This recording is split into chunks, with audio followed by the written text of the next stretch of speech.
Ladies and gentlemen, welcome to this explosive edition of Entertainment Tonight Live, where we dive headfirst into the scandals that shake the world of showbiz. Today, we're unpacking one of the most talked about meltdowns in British television history, the infamous clash between beloved actor Bill Nighy and the ever-charismatic host of ITV's Lorraine Kelly herself. Picture these: it's a crisp autumn morning in London, October 15, 2025. And the studios at Television Centre are buzzing with the usual pre-show energy. Bill Nighy, the 76-year-old silver fox known for his dapper suits, wry humor, and unforgettable roles in everything from Love Actually to Pirates of the Caribbean, strolls in looking every bit the eccentric Englishman. He's there to promote his latest venture, a poignant indie film called Echoes of Yesterday, where he plays a retired spy grappling with lost loves and lingering regrets, a role that's already earning Oscar whispers. Lorraine Kelly, Scotland's queen of morning telly, with her infectious laugh and no-nonsense charm, has been lighting up screens since 1993, interviewing A-listers from Tom Hanks to the late Queen herself. But what starts as a routine segment spirals into chaos faster than you can say cut to commercial. As the cameras roll at 9:05 a.m. sharp, the audience of 200 eager fans applauds warmly, oblivious to the storm brewing. Bill settles into the plush velvet chair, adjusting his signature cufflinks, while Lorraine, in a vibrant red blouse that screams optimism, flashes her trademark grin. "Bill, darling, you look fabulous as always. Tell us, what's got you back in the spy game?" she chirps, kicking off what should be a light-hearted chat about espionage tropes and his lifelong disdain for gadgets. Bill chuckles softly, his voice that velvety drawl we've all fallen for, recounting a hilarious anecdote about fumbling a prop gun on set and nearly taking out a cameraman's toe. The studio laughs ripple out, teacups clink in the green room, and for a moment, it's pure morning magic. But then, Lorraine pivots sharply, unexpectedly to a topic that's been dogging Bill for months: his vocal criticism of the BBC's recent diversity quotas in casting. "Now, Bill, you've been quite outspoken about woke Hollywood ruining the classics. Do you really think audiences want less of that stiff upper lip Britishness?"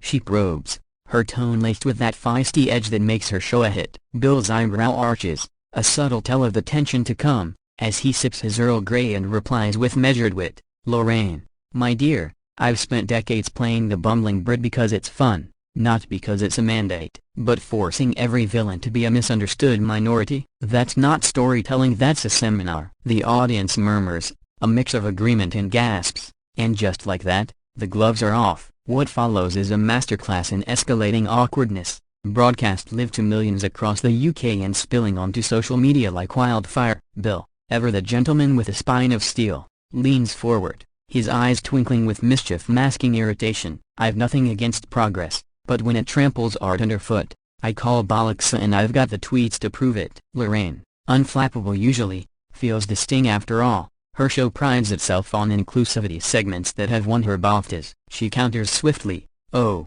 come on, Bill, your generation's had its run. It's time to pass the baton without the grumbling." The words hang heavy, the studio lights suddenly feeling hotter, as Bill's polite smile tightens into something sharper. This isn't just a disagreement, it's a cultural fault line cracking open on national telly, pitting old-school charm against new world fervor. Viewers at home, from pensioners in Devon to millennials in Manchester, reach for their remotes, some cheering Bill's candor, others decrying his outdated views. Back in the studio, producers whisper frantically into earpieces, but the segment marches on, fueled by the raw electricity of two titans' clashing egos. Bill, drawing on his theater roots from the West End's smoky stages, delivers a monologue-worthy retort. "Lorraine, I've played pirates with peg legs and parrots, and never once did I demand the parrot be gender fluid. Art evolves, yes, but it doesn't kowtow to committees." Laughter erupts sporadically, but the undercurrent is tense, like a violin string pulled taut. Lorraine, her Scottish lilt sharpening like a thistle, pushes back, "And I've interviewed more diverse talents than you've had hot dinners, Bill. Perhaps it's time you listened instead of lecturing." The exchange volleys like a Wimbledon rally gone wrong, each serve harder than the last, until Bill's face flushes ever so slightly under the makeup. He sets down his teacup with a deliberate clink, the sound amplified by the microphones, signaling the tipping point. "My dear, if listening means silencing voices like mine, then count me out. I've got a film to flog." Not a flag to wave. Fast forward through the commercial break, and the Lorraine studio feels like a battlefield after the Chargia props ask you, crew exchanging wide-eyed glances, and Lorraine dabbing at her forehead with a discreet handkerchief. She re-emerges with her co-hosts, the affable team of weather whiz Angela Scanlon and gossip guru Mark Hayes, who gamely fill the air with fashion tips and forecasts, but the elephant in the room trumpets loudly. Well, that was spirited. Lorraine laughs it off, her recovery a testament to 30 years of on-air grit, pivoting to a segment on autumn knits as if nothing happened. But oh, something did. Bill Nighy's exit wasn't a polite bow, it was a statement, a mic drop in tweed, echoing through the corridors of power in British media. Backstage, whispers swirl. Did Lorraine go too far with her play nice jab, or was Bill's retort a powder keg primed by months of pent-up frustration? Let's peel back the layers on Bill himself, shall we? Born in 1949 in the sleepy Surrey town of Caterham, young William Francis Nighy cut his teeth on amateur dramatics, dreaming of Olivier's ghost while dodging national service. By the 80s, he was a fixture on telly in shows like Auf Wiedersehen, Pet, his gangly charm masking a deep well of introspection. But it's the films that cemented his legend. That awkward kiss in Love Actually, 2003, The Tentacled Menace in Dead Man's Chest, 2006, and the soulful Davison Still Crazy, 1998, earning him a BAFTA and a Golden Globe. Off-screen, Bill's a private soul divorced from playwright Diana Quick after 27 years, father to Mary, a talented musician who's inherited his quiet intensity. He's battled depression, famously channeling it into roles that bleed vulnerability, and his love for vintage rockabilly, the Stone as a fuel's late-night vinyl spins in his Notting Hill flat. Philanthropy tugs at his heartstrings too. He's fronted campaigns for the RFU and environmental causes, railing against plastic waste with the passion of a man who's seen too many beaches choked. Yet, for all his progressivism on climate, Bill's drawn battle lines on cultural shifts, tweeting fire against pandering scripts that prioritize checkboxes over character. His July 2025 op-ed in The Spectator, The Death of the English Eccentrical, went viral, decrying how quotas quash the quirky Brits he embodies so brilliantly. Enter Lorraine Kelly,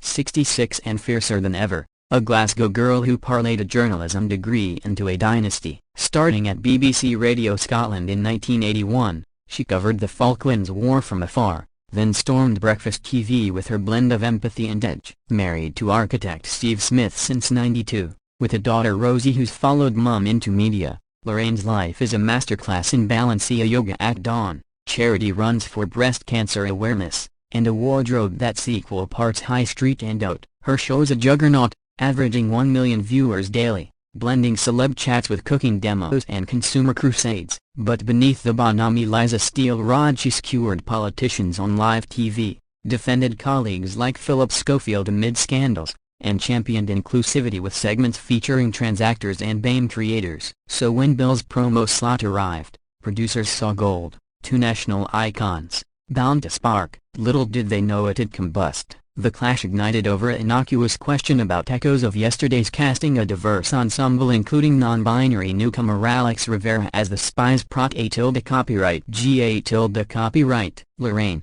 fresh from a diversity panel at Edinburgh TV Festival, saw an opening.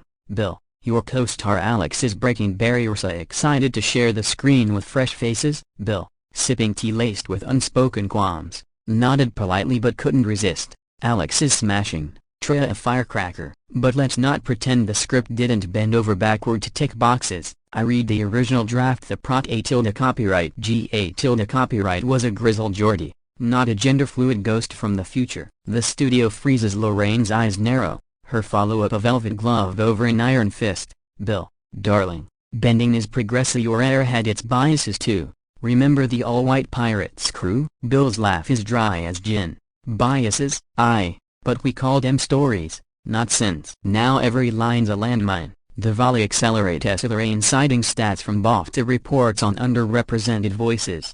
Bill countering with anecdotes from sets where authenticity drowned in apologies. Audience members shift uncomfortably, one tweeting live. Bill's dropping truth bombs. Lorraine fuming.